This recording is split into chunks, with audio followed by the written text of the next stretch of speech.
And thank you so much for tuning in to another episode of Stuff That Matters. Today, we are so happy to be joined by Ian Fee. He's a successful author. His book, The Wild Ride to Sobriety, can be found on Amazon. He's an entrepreneur, the creator of Make It Great. He's proudly sober since 2017, dedicating himself to his personal growth, family, and living a life of purpose and clarity. Ian, thank you for joining us. Oh, man, I can't thank you guys enough for having me. So Ian, I'm sure Patrick's the editing guru, so he might splice in a picture here. But the picture, the cover of your book, is a young man in a cowboy outfit. Kid looks like he's 4 years old, cigarette in his mouth, and cracking open a beer. So I think we have to maybe start with that Yes, cover. good place Is that to start. you? Is that you? Tell us about that cover. Well, the cover had to be edited a little bit because, yes, that is me. I think I was about 7 or 8 years old up in Bellingham, Washington. That's a real Marlboro. That's a real banquet of beers. And the edited version kind of had to be because I actually had 6 shooters on and I peed my pants. Oh, Lord. Yeah, it's. I'll send you guys the original picture after this. It's quite comical. But that's how the cover, my kids and I were rolling through some pictures, and one of them was like, oh, here it is. That's the cover. That thumbs it up. Wow. So yeah, I mean, wherever you want to start, obviously our audience is probably maybe hearing you for the first time, and these kind of, obviously your story of overcoming addiction and getting to sobriety and getting to some kind of full life is really what we want to talk about. Where do you want to start though? Where do you think is best to start? Yeah, well, for me, I started, my first drink was at the age of 1 in Bellingham. Back in the 70s, I guess it was okay for, your parents to give you a sip of beer, and we bounced around in with no car seats back in those days, and windows rolled up with the smoke rolling. And I think that was my introduction to booze. My parents were pretty social drinkers. The age of 13, I realized at these parties I could become a bartender and make some extra money. I was also I was washing dishes in a little tiny, I guess it was probably a triple wide, that was a bar called Johnson's Landing. Was washing dishes at the age of 13 as well. And the bartender got busy. It'd be like, hey, could you go pour 4 Coors Lights or whatever? So it's kind of like you just kind of did that. So I was always around booze. And I really wasn't a drinker in high school. I was a pretty good athlete in high school. But man, as soon as I get out of high school and went into college in San Diego, I figured out and learned Big Mouth Mickeys that were the jam. One of the stories, I left it out of my book, is I had an old S2000 pickup truck, and the reservoir for the windshield fluid, me and my buddy figured out, man, we could rinse it out with vinegar, fill it with vodka, punch a hole in the dash. Oh, no. And we would go to 7-Eleven and get, big gulps, and then just pull the washer fluid, fill her up with vodka, and have a great day. Holy mackerel. And yeah, that was my only invention. I should have patented that. So a lot of crazy stories. There's some funny stories in the book that'll make you laugh and cry. And from there, I realized that I thought booze was my superpower. I use that for networking, building relationships. And I just, for the longest time, it was my superpower. And I just believed that if alcohol was the center of every relationship, of every business transaction I did, and I lived and breathed that. And through that, I got 3 amazing kids, 2 failed marriages, all related around booze. Because as I was growing my business, I wouldn't just go, happy hour with a dealer or martini lunches. Man, that would just roll into a whole event and a party at my house. And I could get a circle of people together in 5, 10 minutes in a text and have a whole smash going on at my house. And this just wasn't one day a week. It was probably 4 or 5 days a week. Meanwhile, raising kids, which I had my kids both write kind of their experience of their dad, which is quite emotional to read in there for sure. Because I talk a lot about being present today. You said they actually wrote about their experience growing up with you in the book. Okay. Yep. Wow. Just I wanted to be super real, super naked, super, just it's all out there. Right. Because your perception of those times versus their perception of those times are for sure. night and day. Totally different experiences for sure. I was the party house also. I wanted my kids to be like, if they were at my house, I knew what was going on, and nothing good happened after midnight. But I was the party house. I was, doing shots with my older son, when they're 17, 18 years old, and having a barbecue at my house, watching whatever's on the TV and hanging out in the barbecue, and doing fireball shots with the kids. And I just keep it going, man. I was the accelerant of the party for sure, no matter where I was at. If I could be at a bar by myself, man, I was the accelerant, and I had all these new friends because booze was I had my little cape on, and I was like, booze is my superpower. Let's go. So I wanted to really just, I got sober, 2 failed marriages, just not present. Man, I just wore my wives out of just parties at the houses. And again, being present. I was there, but I wasn't present by no means. I'd be at my kids. They're very good athletes. My kid played college baseball, but I'd be in the stands making sure everybody had red Solo cups. If it's a morning game, man, we're having coffee and Baileys, and then at 11 we're going to Bloody Marys, and then at 1 we're doing Coors Light, and then at the 4 o'clock game we're going to do vodka sodas. And I was so worried about everybody else in the stands as my son and daughter are playing sports behind me. Right. So big difference of being there and being present for sure. So that's a really big lesson that I carry with me these last 8 years of really being present for sure. Hey, Ian, one of the things, starting with the book cover and your story's remarkable. One of the things that you said, with the book cover, that's an actual picture, correct? Correct. Can you talk a little bit about how that impacted you and how you were shaped over the years? I think you and I are probably around the same age. We certainly like the same type of shirt. Definitely dress the same for sure. But I remember as a kid, I was talking to my kids about this. I have a teenager and then a couple just below teenage years. I talked recently with my son about my brother and I used to sit right on the dashboard of the car with our faces almost on the windshield on family trips. And my kids couldn't believe it. They're like, what? I said, yeah, we didn't wear seatbelts. It just wasn't a thing then. But what was a thing was stuff like that. But I also remember booze was a big part of the social environment, not only with my parents, but in the neighborhood. But then as I got into high school, it was widely accepted that kids were going to drink in high school. Like that's just what we did. My parents hosted a graduation party where booze was, and the older brothers, everybody was. So can you talk a little bit about how you're drinking and identifying with alcohol from early years? Like I get the superpower thing, but did you also just consider that was a part of your fabric and who you were? I think you know where I'm going with that. That's for sure. Long question. Yeah. You become a product of your environment, right? If you're a cyclist and you got kids, and your kids probably are going to become cyclists. My parents were great drinkers. I became a great drinker. So that environment that I grew up in, it was always there. I just learned that booze that's just part of if you go out. If you're going to a barbecue, a potluck, everything evolved around alcohol. So I just grew up that, hey, this is pretty darn normal. Hey, we're going to Betty and Doug's and we're going to go grab a fifth of Black Velvet and a half rack of Molson Canadian. It was just rinse and repeat. So it was just, you come home, dad has a drink, good day, bad day, you're celebrating. Hey, let's have a bottle of wine. Let's break out I sold a piece of property. Let's break out the champagne and drink. So booze was just, it was there to celebrate, and it was there to medicate in bad days. So it was just kind of like booze is just this thing that's going to be part of my life of like, I'm just going to adapt to it. And your environment absolutely dictates what's going to happen, especially, kids at a super young age. My oldest boy drinks today. My middle does not. Absolutely not. Because she kind of grew up halfway through. She saw me in my really bad days and then my sober days. And I think there was a big pivotal point for her to be like, I'm going to make the decision not to. Right.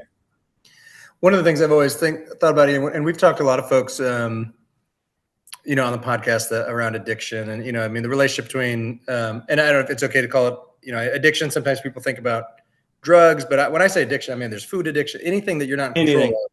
I think it falls into that. I think that word is appropriate, right? I have a sugar addiction now. You put sweets or cookies in front of me, watch out. Yeah. Oh, absolutely. I mean, so it's, it's not with any judgment. It's just something that has a little bit more control over you than you have of it. And we've talked to a lot of people on the podcast who have had these, fascinating journeys with this and the struggles. And again, I think everybody's got some struggle with something to some degree. Where alcohol, thinking about it from like a society perspective, I've always found fascinating is it's really hard to tell in American society who actually has a problem with alcohol and who doesn't, because it's, especially modern American. Now, again, you guys obviously from a different generation. Yes, there's kind of like the 60s, 70s, everybody's got a 6-pack thing, but like truly like binge drinking is so normal now, especially amongst, again, like it's almost these like, you just take it for granted. It's like, of course you're going to go to college and get obliterated 5 days. I don't know. That's not a great thing. Like, I don't think that's a good thing. And I'm not a judgmental person, but there's so many, I always just wonder how many of those people actually aren't going to be able to pull themselves out of it. There's kind of this assumption that everybody's going to go through those chapters of their life, but then they're going to just one day when they're 22, get their shit together and be a normal human being. But it's like, there's a big percentage of those people that are not going to do that. And it's such a part of the social fabric of everybody's life, even if they didn't grow up with as much alcohol as you did. It's like, well, where do I go to have fun if I'm 40? Where do I go to date if I'm 40? If I can't touch alcohol because it's got this kind of power over me? I mean, any thoughts on how hard it is to get sober in American society? Man, I have a lot of respect for a lot of people that it is a very tough journey in any amount of addiction. They're people are addicted to, sugar, shopping, porn, booze, meth. I mean, like, sure. That thing latches onto you, and it is so tough to get out of.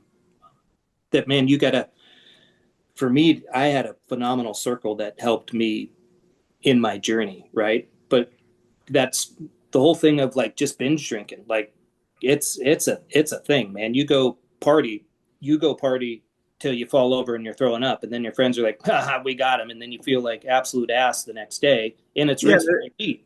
And there's not commercials for doing meth during the Super Bowl, right? But there's commercials for like it's as normal as apple pie, like Bud Light and apple. I mean, it's just there's this normalcy. It is the most accepted drug in the world, right? Exactly, and it really is. And I. Kudos to those people that can sip and have a glass of wine and enjoy the taste and the ambiance and the feel and all that. Kudos to them. But I can sit in bars today, and I do, because my life, I can still go there and I can still be the pusher. I can still be the life of the party, just not partake in it. And the more I sit back and watch of the dysfunction that happens, cute couple comes in. Life's great, lovey-dovey. Man, you start seeing 3-4 drinks, they're getting irritated, they start henpecking each other, and before you know it, they're leaving pissed off at each other. And it's crazy that, hey, guys, booze was the problem there. Right. You came in great. You left horrible. What was the common denominator? Booze. And then they think they got relationship problems. No, you have booze problems. Right.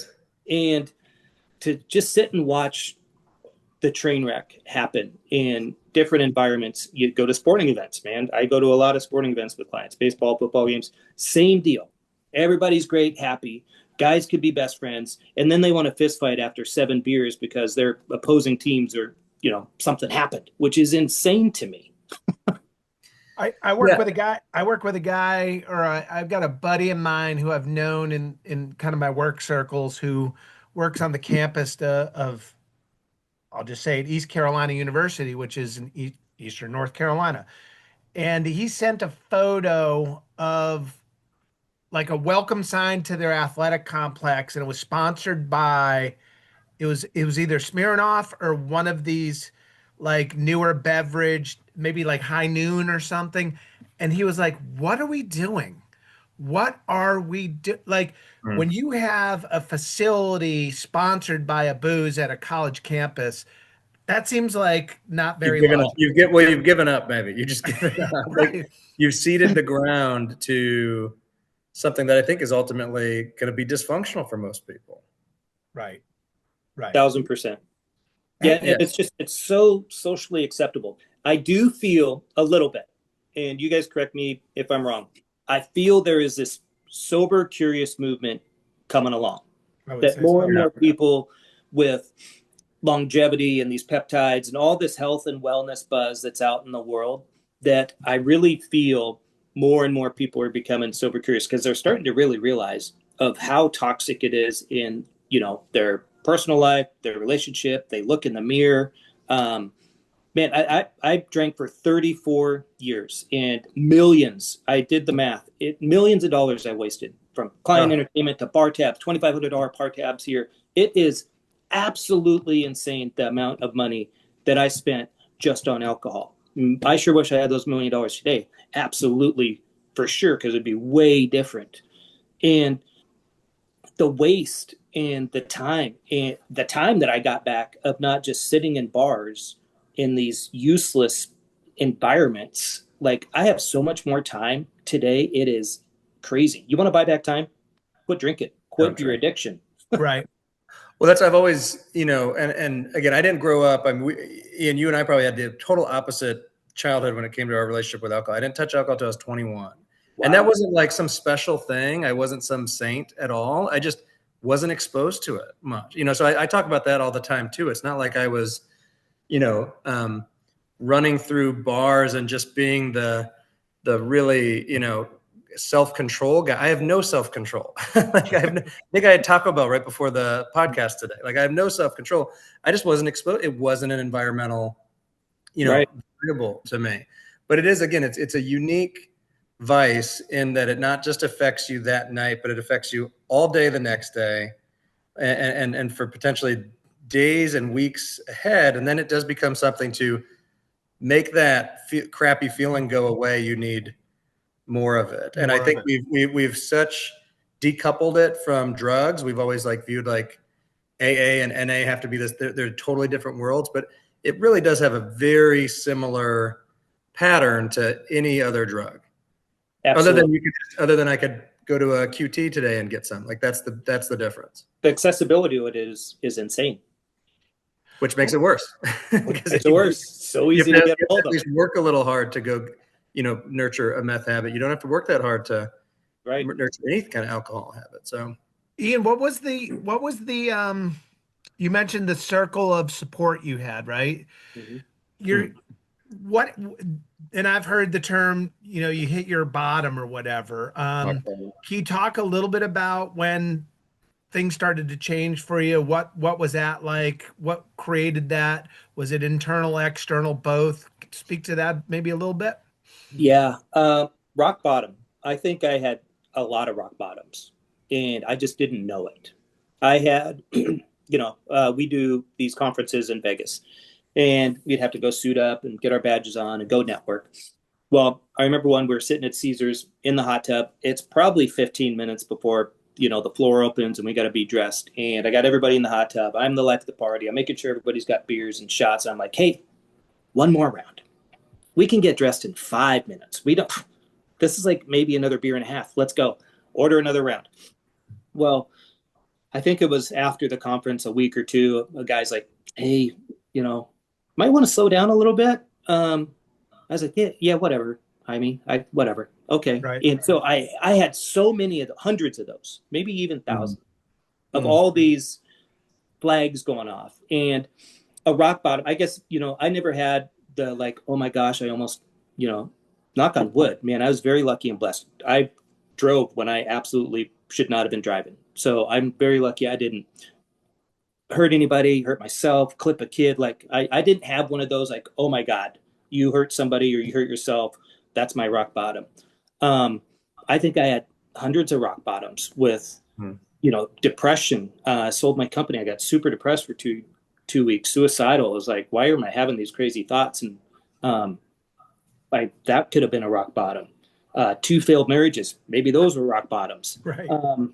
I think I stacked my rock bottoms as probably high as I could to where in 2017, coming along my second failed marriage, a lot of signs. I think all those stockpiled rock bottoms kind of just hit me in the face. And the second wife was like, hey, you need to go to rehab. So that kind of knocked me and jarred me for sure, probably the most. So I went into rehab to go save my marriage, save my kids, be, run a better business. And on the third day, I don't know what happened. I think the good Lord touched me on the shoulder. Third day into rehab, and was like, hey, unless you're right, there ain't anything going to be right. You need to get yourself right before your family's right, your kids right, your wife's right, your business is right. You got to get your shit together. And you need to look in the mirror and own you and get you right. And that really that was like the skies opened for me. Is like, that was just, I had so much clarity after that. So, maybe that rehab was my, if we want to use a rock bottom one, that might have been it. Right. 25 and 12. Simple, seemingly ordinary numbers, but these numbers hold a special meaning at New Hope and prompted us to take action. 25, the percentage of young men diagnosed with an autism spectrum disorder, a number that is growing. 12, the average number of months families must wait for specialized residential treatment. But those days are over. Welcome to New Hope's Learning Enriched Autism Program, or as we like to call it, LEAP. New Hope may not change the 25, but we're impacting the 12. We're expanding this program from 6 to 20 beds, investing in the highest quality of treatment models and support systems. LEAP's team of specialists combines the best autism research with trauma-informed care and relational connections to create an environment where our youth thrive. At LEAP, youth learn the skills to reintegrate into their communities and chase their dreams. Families receive the support and resources to ensure this is the last residential treatment they'll ever need. With our enhanced program, the number that holds the most meaning to us now is 40. That's the number of successful LEAP graduates we anticipate annually. That's 40 lives changed. That's 40 families finding new hope through LEAP. That's our name. That's our promise.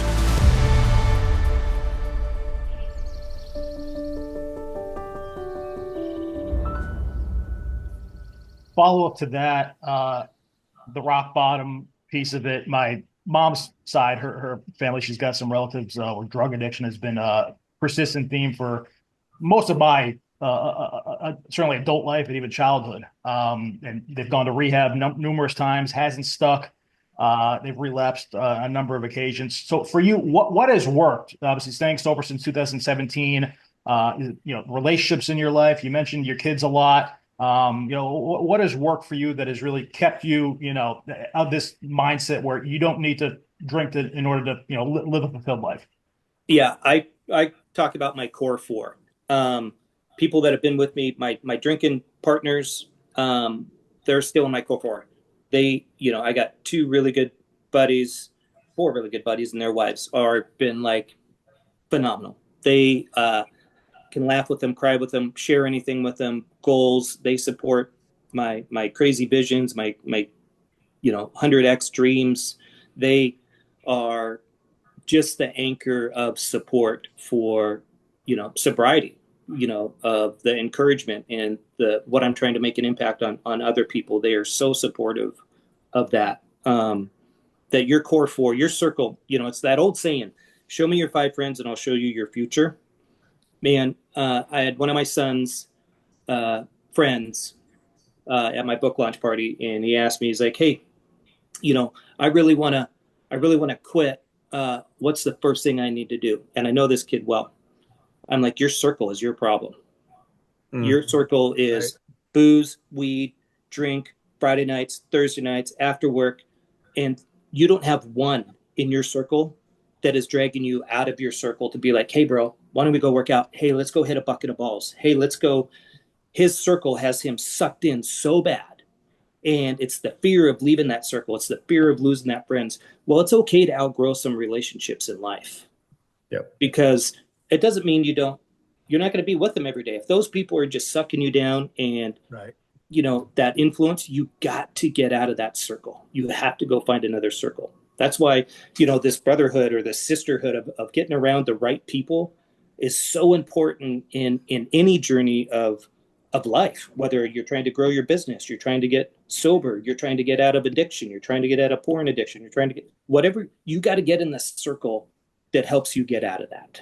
And that is probably the biggest thing that I talk about, is how important your circle is if you're trying to do something different. Even, I don't care if you're trying to work out, get in a circle of those people, hey, those people are McDonald's eaters or junk food or whatever. Get out of that circle if you're trying to get healthy. That circle is not going to get you healthy. Your environment dictates your future. Absolutely, for sure. And it's like the environment that you guys are creating at these homes, man. You're creating that brotherhood, sisterhood. You're creating that environment for people that may not know that is important. Well, we do talk a lot about that, since a big part of what we do is residential care. And so it's kind of like, treatment facilities for addict people come, and it's not that hard for them to get better when they're removed from their environment, right? What's really hard is, well, what happens when they go back home to their home and to their community and their people, places, and things. And that exists in the, sobriety world, but it also just exists in the child behavior world. If you're trying to go to school and you're in a home full of 6 people who don't ever ask you about your homework, like, it just, all of that stuff matters, which is why, on the youth side of things, we really try to involve the whole family. Yeah. And you're talking about as an adult, it's like, well, who's your chosen family? Your chosen family is who you're hanging out with every day, every weekend. Yeah, 1,000%. Can you talk a little bit about how relationships in your family have improved since 2017? Can you speak to that? I'm sure it's, like any family, it's not all a big bowl of cherries, but it's got to be a lot more cherries than it was previously. Does that question? Oh, make yeah. sense? Yeah. My relationship with my kids are a million times better. And I am so present with them. My son's 30, first grandbaby, 7 months. My daughter's 28. And then I got a 14-year-old. And my relationship with them is so much better without having the fog of booze, anxiety. They write in there, it'd be like, my daughter is like, I didn't know what kind of dad I was going to have when he got home. Was he the happy dad? Was he the sad dad? Are we going to have another party at the house and I'm trying to do homework and the party's going on till midnight? Like, they know exactly what they get today. And it's pretty, I had to learn to forgive my younger self and believe in my current self and create my future self. I had to let a lot of that, I could sit there and go, man, and beat myself up for, not being present, like truly present. I could beat myself up for, I could have been a better dad. Well, I can be a better dad today. Right. I can't go back yesterday. So my relationship with my kids are a million times better. The clarity, the communication. I think, from my debauchery of 34 years of booze, my kids growing up with it, I think I set the tone a lot with the change that they seen. And I lost 80 pounds in my health, wellness, my mental capacity. Like, I'm setting the tone for my family just a little later. And that people can change and that you can commit and you can become a better person every day. Like I preached, just be better every day. I tell myself, be better every day. And that just resonates my energy and my flow and my family and my circle. So my relationship, I know that was a long answer, is a million times better. Booze, nothing good came out of booze for me. Nothing. Not one thing I could be like, oh man, because of booze, this went really, really, really well. Right. Yeah, it sounds like nothing sustainably good. Again, maybe fun moments, but they're so fleeting, and then they're so destructive in the long run. show you guys a picture. I'll send you guys a book when you get a Here, chance. move it over here. Ian, we're looking at your. Move it to your. There you go. You're There getting you there. go. There we go. And- There we go. Get All right. the What's blur that? too. That never. Okay, we're seeing it. What is it? That's There it is. me. There it is. That's me, Vegas, 2016. Just sold my company, 80 pounds heavier. It doesn't even look like you. Yeah. Doesn't look like you at Looks like a all. different person. That was only- Totally different person. that was only Totally. 9 years ago. Wow. Yeah, I look at that and be like, what a fat bastard you were. You just drunk idiot. Like, what happened? There's a lot of transformations then for you and for other people around you to see. Yeah. And when I'll get all your guys' address, I'll send you books. It's a super easy read. You can read it in an hour. And there's pictures in here to help resonate. And it's not chapter driven, which makes it a super easy read. And it's funny. It'll make you laugh. It'll make you cry. Ian, did you wrestle with? I'm glad you touched on like forgiveness of yourself, because I could tell you got emotional when you're talking about your kids, and I know there's a lot of pain there. And to Mike's point, that pain doesn't just go away for them or for you. And but you also, again, the fastest way probably to drink again is to beat the crap out of yourself. Like that doesn't help. That doesn't serve anybody long term. Did you struggle at all with any resentment towards your folks, like looking back and saying, Oh man, time, but like, holy crap, guys, a beer in my hand at 1 year old. Like, I wouldn't have gone through these 30 years if you all had potentially made better decisions for me. that was my biggest one, was my parents. Because there are way deeper issues, man. If you have any issues today at whatever age you're at, go back to your childhood, because that's where it stems from. I go through I see a therapist, a couple times a month, and it's anything we talk about is like, well, let's go back to 9, 10, 12, 14, 20. It's like everything we're carrying is related somehow back in your childhood. So I had massive resentment to my parents. One, my dad gave up in 86 on like work, screw it.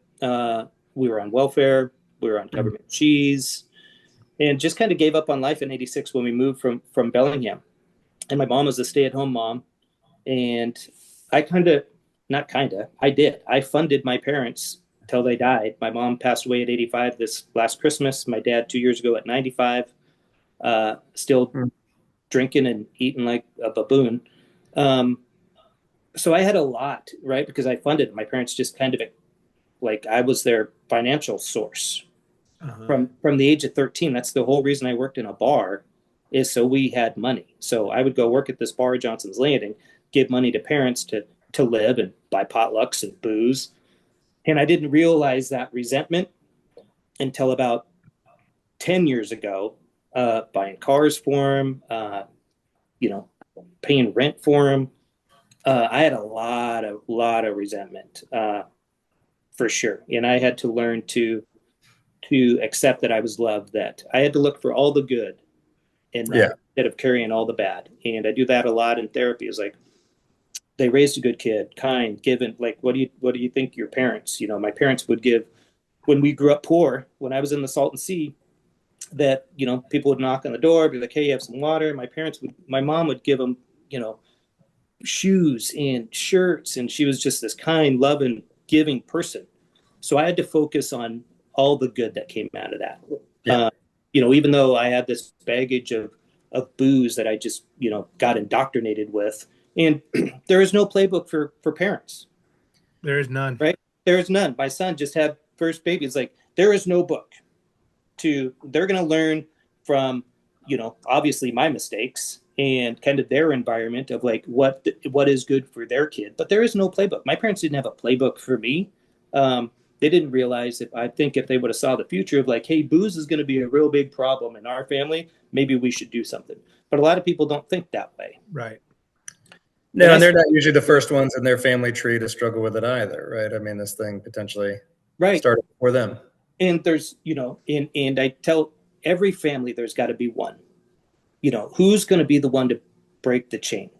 And for me, that's me. And I take that responsibility. I own it, and I'm going to crush it. And I'm going to make an impact, in my circle. My circle doesn't drink nearly. When I was in that circle, at the same circle I have, man, they would be so hungover. We'd be hungover together. And today, with my health, wellness, and fitness, they're migrating towards health, wealth, fitness, they still drink, but they absolutely don't drink near as much as when I was drinking, because I was the accelerant. So look in the mirror and accept the challenge of like, I'm going to go be the difference. I'm the one, own it and break that chain. And I'm breaking the chain for my family. I know it's impacted my daughter. I know it's infecting, it's impacted my brothers for sure.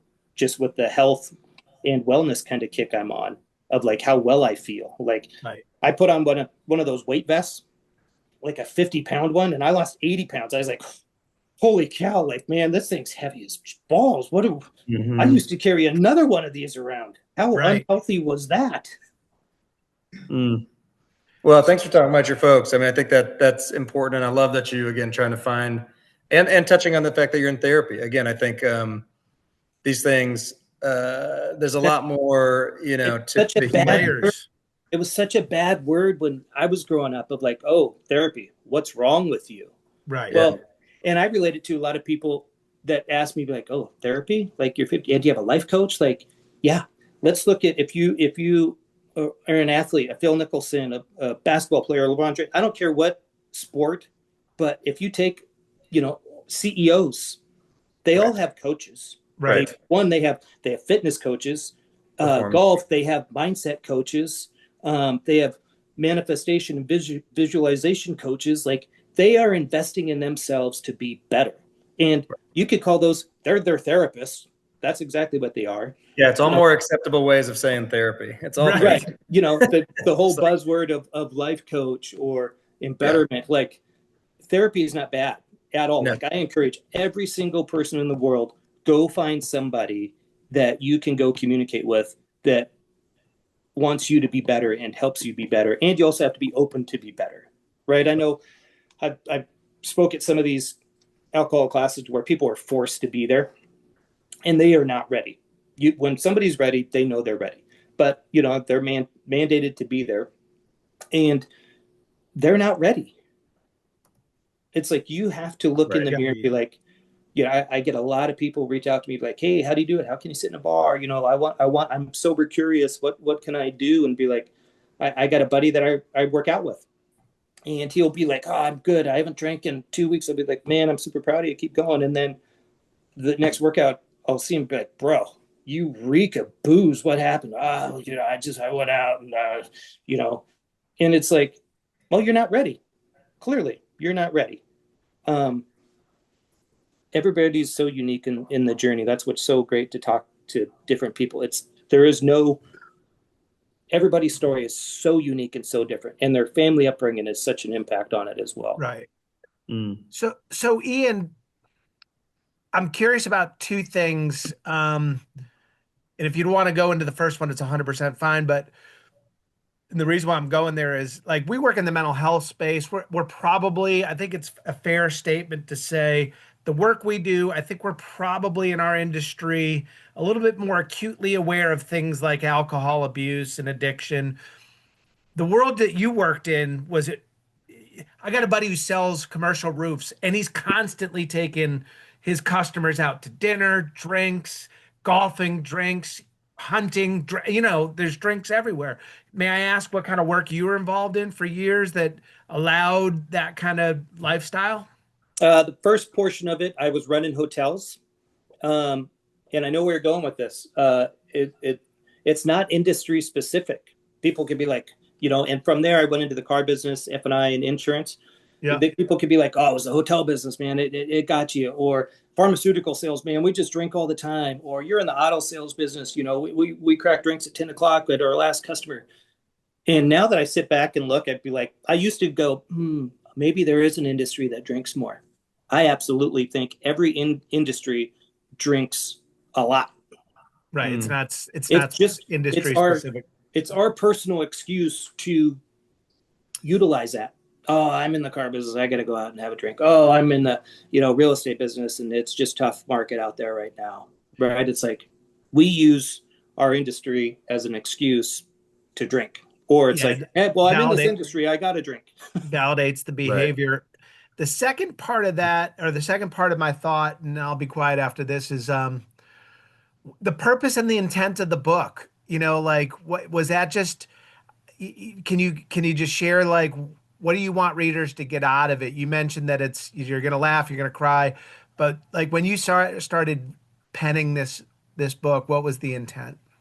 To make an impact on somebody, right? If somebody could be a better dad, a better son, a better mom, a better business owner, a better friend, it was all designed to just share my story and be completely naked about. There's nothing left untold. You ask me any question of my dysfunction of my marriages, my absentee, not being present for my kids.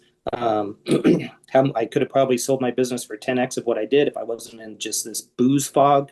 If I could make an impact on one person, it was so worth it. This book isn't designed to go, I'm going to go be a best-selling #1 author. And the community that it's created for me personally, it warms my heart. Like that's my purpose, man, is the people I get on social media or people that comment on the book of like, hey, you made a difference for me, or XYZ happened. And I had one of my daughter's friends reach out to me, be like, hey, it helped her understand her parents. And I talked about my parents and my forgiveness in there. That resonated with her. So it wasn't just about the booze piece of it. It was, forgiving your parents. And and so it impacts everybody a little different. And that just absolutely warms my heart when I get that text of like, that's why I'm going to continue to keep making a difference. Beautiful. Then it's oppositional, defiant. Maybe I am. Or maybe I just don't know how to feel safe.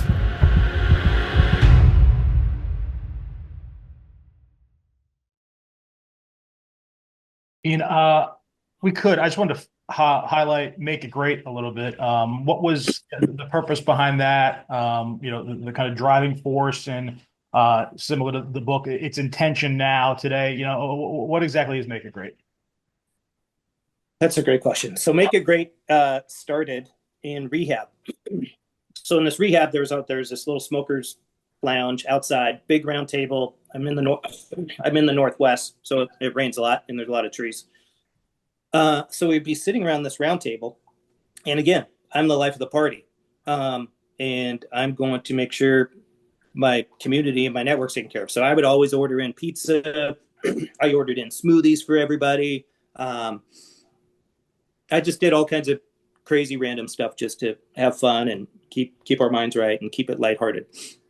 And one of the guys or gals sitting across I'm not a smoker, but I'd hang out with them. Be like, bro, you make everybody feel great. Like there's something about you. It's your energy. You just make people and your energy, you make people feel great. And it started from there. And then one of the gals was kind of an artist there. So she's just kind of sketching in the wood. The Make It Great logo, it looks like the Olympic Mountains. And that's where it started. And it started with, there was going to be 3 of us at a rehab, be like, hey, let's go make an impact on people and share our story. And maybe we go speak at high schools. And that's where it started. And then I got my kids involved. They were just getting out of college. Coming into their junior year of college. And we spoke at a couple college events and venues. And then it kind of just tailed off because I was really just kind of taking it to my kids, and you coordinate it and I'll come there and share my story. But that's how Make It Great started. It's still very much at its infancy stages. But again, it's designed to, how can I go make a positive impact on your business, yourself? And I'm a super, super positive. Like I'm always look for the good, right? Look for the good in people. If you look for the bad, you're going to find it. If you look for the good, you're going to find it. So just the mindset of like, look for the good, because there is so much good in the world. And just to change that, like news is not on in my house. Like something I read, like 3 minutes of the news affects your day like 27% negatively. So it's like, why? Why start your day that way? And I start my day, way different than I used to. This morning I wake up and gratitude is like the biggest thing for me. Like be so grateful for what you have, where you're at, where you're going, and start your day with gratitude and appreciation, man. It'll change your neurological chemistry in your body of how you set the tone for your day. Like if you wake up and you're like, oh, social media, and you check your emails right away, man, you were just starting your day off in a negative. So get your body right, your mind right before you even look at your phone. Like I don't look at my phone for the first, and it took a while. Don't look at your phone for the first 30 minutes of your day. Get your mind right. Get your body right. Get your body oxygenated. Get hydrated, and then go start your day. There you go. And it'll totally. I challenge you guys. It'll set the tone for your day way different than waking up and you got to react and like social media and you're. I got to check these emails and I got this call. Well, if you have to start at that time, get up a little earlier so you can get you and your mind and your body right. Is a game changer for me. I was on your website, and I encourage people to go to makeitgreat.me, and the bio section is the best. It kind of like is the staff page. And I saw you, and then I see, Emerson Fee, executive assistant, 4th grade, and it's got all of his kids. His kids are on the, because it's him and his kids starting this thing up. And that is just so cool. And I could feel the proud father energy emanating from your website with those pictures. I think that's really awesome. Yeah, thank you.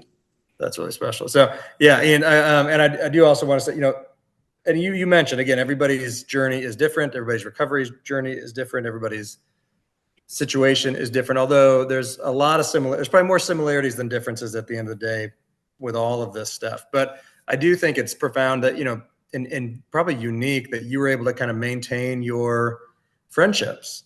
So much of what you hear, I think, particularly in some of the classic programs, is you got to basically drop all the people from your old lifestyle and completely start over. And I do question, and having worked with a lot of folks, how realistic that actually is and how healthy that actually is for people, where it seems like you have actually, helped transform your group a little bit, or just find some way to meet in the middle.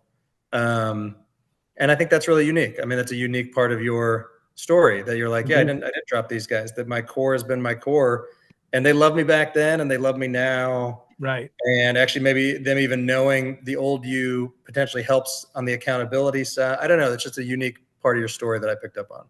Yeah. And we do a lot of family vacations together, and kids grew up together, and I'll get the comments of like, hey, we miss the old Ian sometimes, because I was the accelerant. I drank, I got louder. I got more vulgar, which, people thought was funny, but it wasn't. Right.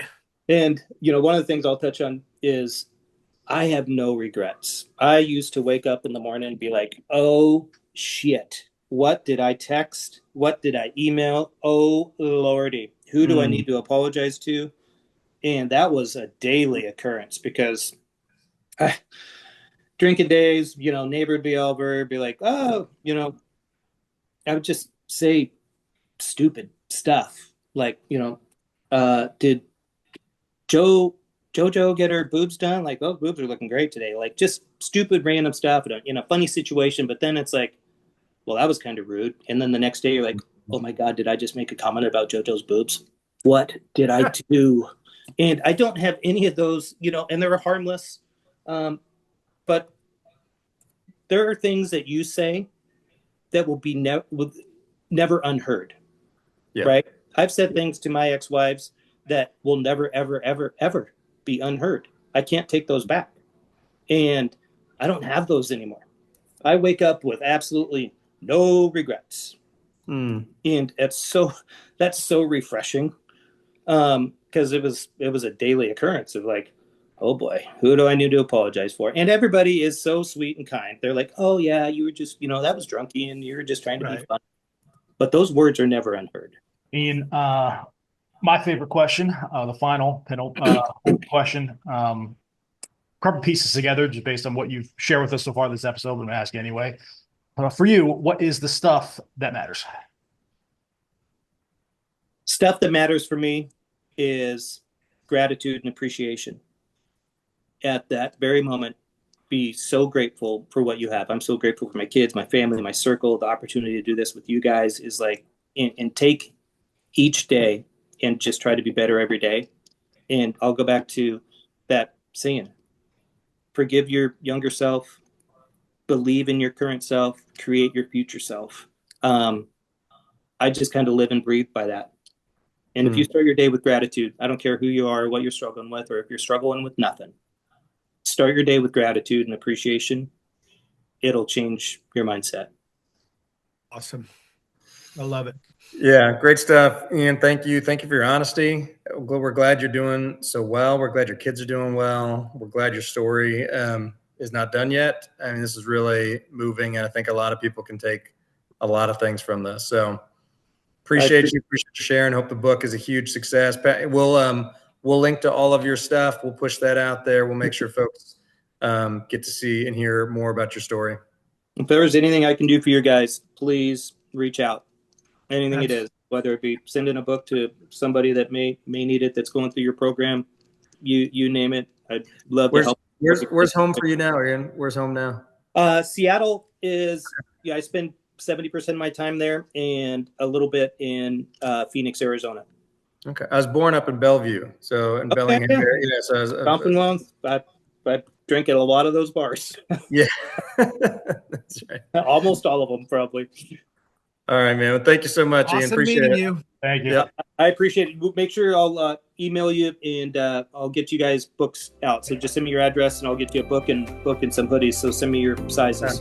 Fantastic. Appreciate you guys. Thanks so much. Have a killer week. All right. Yep. Thanks. Appreciate you. Bye. Bye.